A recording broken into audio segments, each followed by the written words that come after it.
Hi guys, welcome to my channel. Let's talk about Rahu in 6th, 8th and 12th houses.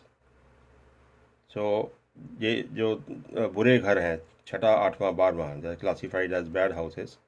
So the role of Rahu in these houses that we are going to discuss today. But before that, please subscribe to my channel and hit the bell icon. So let's start.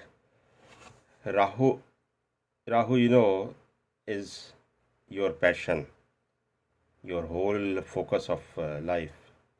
The place where Rahu is placed in the horoscope.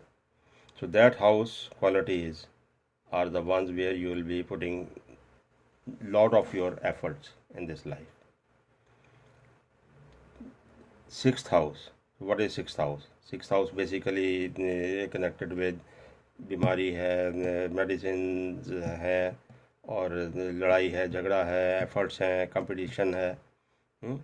तो ये सारी चीज़ों के साथ आपकी life का जब focus बनता है तो that means somehow by profession और बाई चॉइस और by hobby you will be connected with the qualities of this house.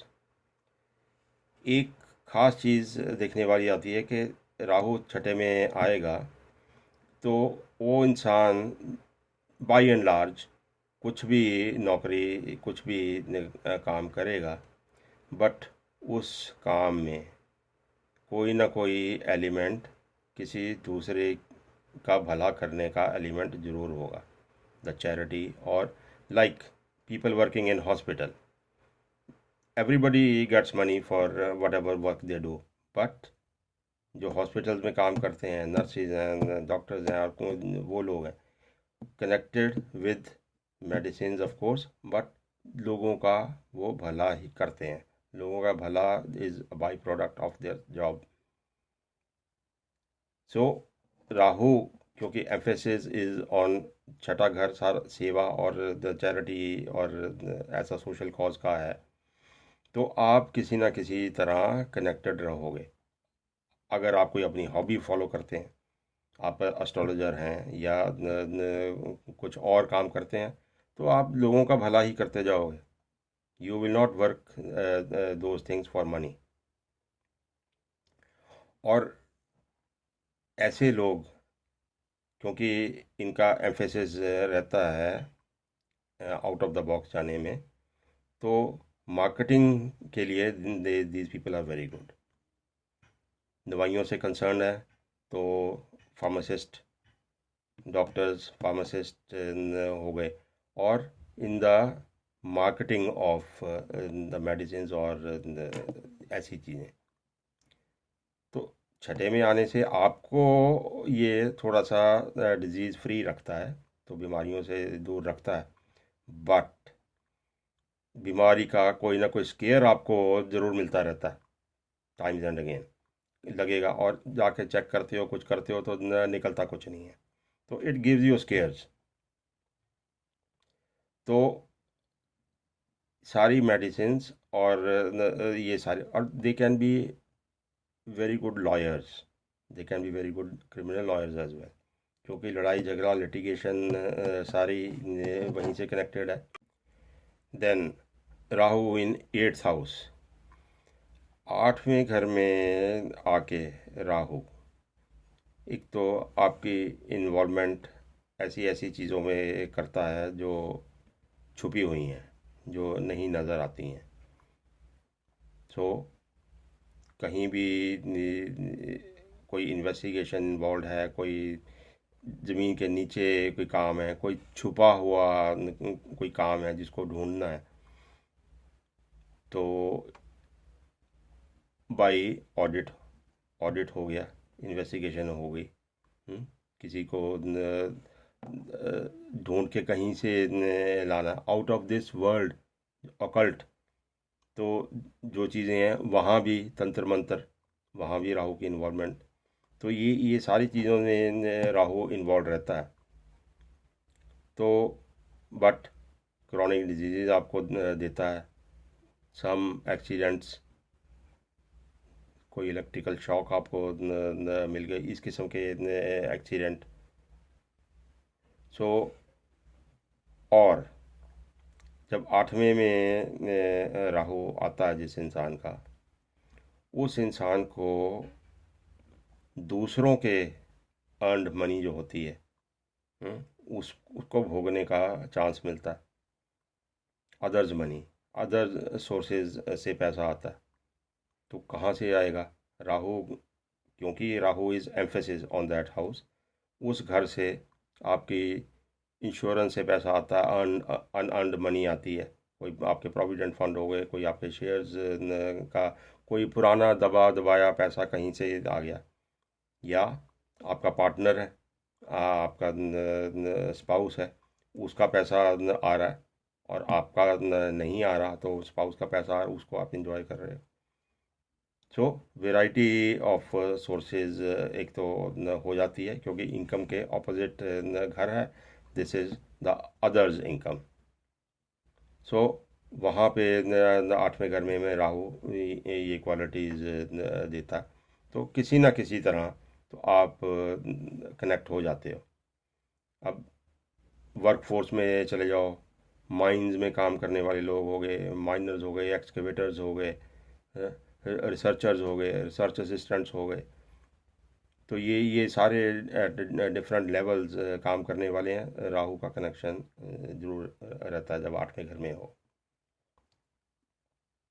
और आगे लिखिए राहु 12th हाउस में। 12th house basically secrecy, secrecy है आपका, ऑकल्ट है, आपकी मेडिटेशन है, द अदर वर्ल्ड। तो उनसे किसी तरह का कनेक्शन ऐसे लोग बना लेते हैं, क्योंकि वहीं पे आपका एम्फेसिस है। अगर एम्फेसिस वहाँ पे है और सम हाउ यू आपका profession gets connected with that, तो आप लोग कहाँ कहाँ काम कर सकते हैं? आप लोग हॉस्पिटल्स में काम कर सकते हैं, आप जेल्स में काम कर सकते हैं, पुलिस स्टेशन में काम कर सकते हैं।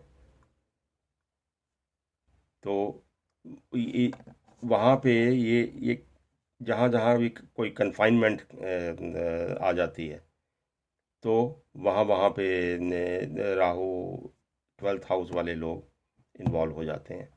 अब कोई इंसान है, बीमार है, घर में ही कन्फाइंड है, अब उसको लुक आफ्टर कर रहे हो, या आप खुद से ही आप ऐसी किसी तरह से बीमार हो कि आप मूवमेंट नहीं कर सकते, आप घर में कन्फाइंड हो या हॉस्पिटल में कन्फाइंड हो, तो राहु इन 12th गिव्स दोज क्वालिटीज़। फिर सीक्रेसी का element is very important part life में। इनका मेन रहता है कि कुछ भी काम, अच्छा या बुरा, फेयर अनफेयर, तो ये स्कीमी लोग होते हैं, सीक्रेटली बहुत कुछ सोचते हैं और आउट ऑफ द वे जाकर भी कुछ काम करते हैं जो आमतौर पे लोगों को नहीं पता लगता। तो 12th हाउस के सारे कार्य तत्व जब जुड़ जाते हैं, जब आप राहु वहाँ पे न होता है, ज़रूरी नहीं है कि ये सारे बुरे ही काम हो, बुरे नहीं है। राहु 12th में होगा तो अगर if you decide to go into meditation and the occult sciences, you can be very good success. तो ये सारे काम राहु 12th में देता है। तो मेरे हिसाब से राहु छठे 8वें 12वें में आकर ये अच्छे काम इंसान की लाइफ में ज़्यादा करता है देन बुरे। बुरे तो कोई भी ग्रह कहीं से भी दे सकता है, राहु नहीं देगा तो कोई और भी दे सकता है। अगर बुरे ग्रहों के साथ और आपके दशा में ऐसा बुरा टाइम आ गया, तो कोई भी ग्रह is capable of giving you bad results. But ये जो क्वालिटीज़ हैं, जो छठे 8वें 12वें में एक पैशन वाली जो काम करवाता है, वो राहु ही करवाता है। तो these people, they like what they do, ऐसा नहीं है कि जस्ट पैसे के लिए काम किया, आपका घर दाना पानी चला और बट यू से you don't like that job, ऐसा नहीं है। Rahu means passion. तो ये अच्छी क्वालिटीज़ हैं, आप देखिए आपके छठे आठवें बारहवें में कहाँ कहाँ पे राहु पड़े हुए हैं, फिर इससे रिलेटेड कार्य तत्वों को आप देखिए, अपने लाइफ में अप्लाई कीजिए, देखिए कहाँ कहाँ पे ये आपके लिए भला कर रहे हैं। Thank you.